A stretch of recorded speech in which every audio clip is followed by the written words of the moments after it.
Today, you guys get a twofer. I just want to go ahead and bring up something real quick, and I always mention this because of the fact that it's been bothering me for a long time. Thirsty fans, dear God, back in my younger days, or not in my younger days, but like back in the day, or rather a while ago, I used to always sort of make this little commonplace gripe about, hey, you guys should maybe become wrestlers yourselves or at least get involved in professional wrestling in some way. And I am in like a handful of like professional wrestling Facebook groups. I'm in I follow some wrestling on like, Twitter or something like that.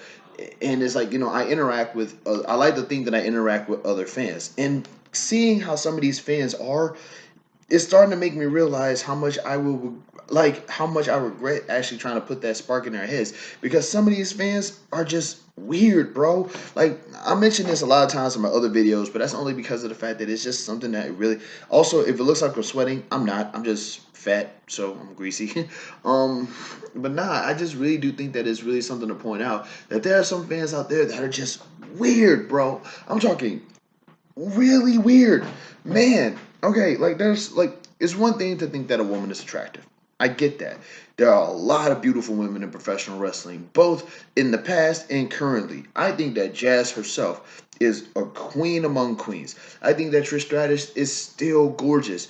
I think that I think that Jacqueline in her, in her amazing glory is just still an amazing woman. And I honestly do wish that she was like still wrestling because I think she's still in good enough shape to do it. But the fact of the matter is that do I think that they're beautiful? Yes.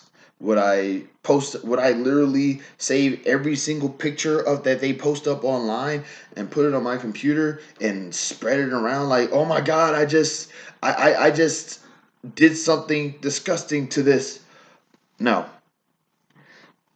because it's like the one thing I noticed, like the speaking out movement really kind of actually just made me realize exactly how there are some fans out there that just should not be involved in wrestling at all. They're good enough where they're at because these are the types of guys who you'll probably see who will probably joke about going to the women's locker room while they're dressing or whatever, and just these are guys who will probably joke about that sort of thing, and it's just weird. Wrestling fans can be weird.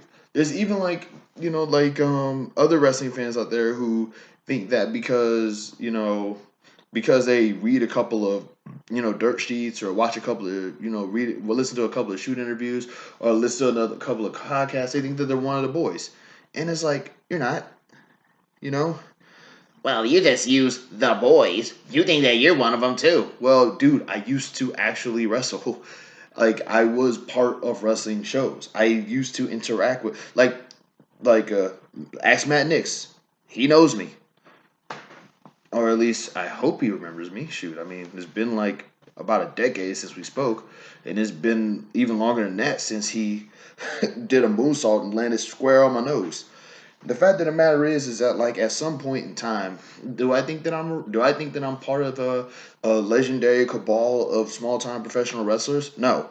Do I think that I'm one of the boys? I like to think that I do because in comparison to most fans, I've actually interacted with these people in some way that actually me and Alex Olsen. I was Alex Olsen's favorite wrestler once.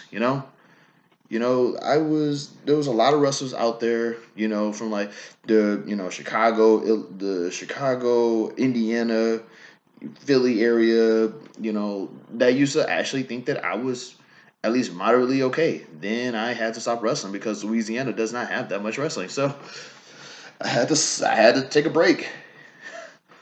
But I'm just saying, it's just like, but, and so that's sort of why, like, once you're part of the industry, or rather, once you sort of see it from that part, some stuff that you hear fans talk about is just weird.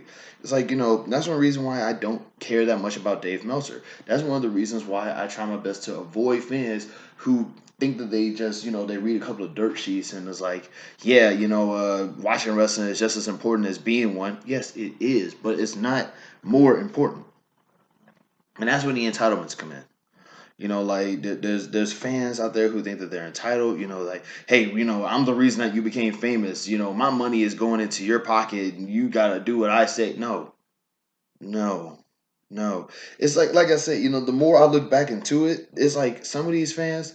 I'm glad that they have like zero interest on ever getting involved in professional wrestling because if those fans did, it would be oh my god, it would be a nightmare. It'd be a disaster. It would just be this. It would be this mortification of just entitled fans just screaming about stuff that they want and thinking that everything is terrible, even though they're the ones responsible for the product.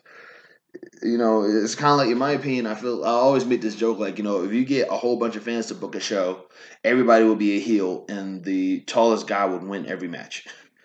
You know what I'm saying? And I feel like that's essentially what it is. But that's just my prejudice because I'm not saying that every wrestling fan is bad because for every one little entitled wrestling fan who thinks that they know everything because they read Dave Meltzer or Brad Shepard or whoever whatever they want to follow now. It's like for every one wrestler that's like that, there's a few of them that are genuinely interested in the sport and are honestly decent people. And it's just like, man, and the thirsty fans, those are the weirdest ones because, like, women wrestlers already got it rough. You know what I'm saying? People put, first off, nowadays, people put women's wrestling to such a high standard that a women's wrestler can't fail. If a women's wrestler fails, then these same fans who put these women's wrestling in a high standard, they always say stuff like, Well, you're not that good, and she's not that great, and yeah. it's like, no, no, no, give her a chance to mess up because she will only get better with time. You know what I'm saying? And then it's like, Yeah, she can't wrestle. which honestly, I would never care about I would never care about if a fan says that a wrestler can't wrestle because you can't wrestle. You don't know what goes on in. eh. I'm ranting about fans because of the fact that I encounter enough of them that I actually understand. And I'm not gonna like say that it's every fan. I'm not saying every fan is like this, but it is worth mentioning that these fans, in my opinion, for me specifically me, I'm not saying this to say that these fans are terrible people, but I will say that these are the types of fans that I'm glad are not involved in professional wrestling because I feel like if they were, then they will have probably great ideas. I mean, monumentally great ideas, but they would just be genuinely insufferable people.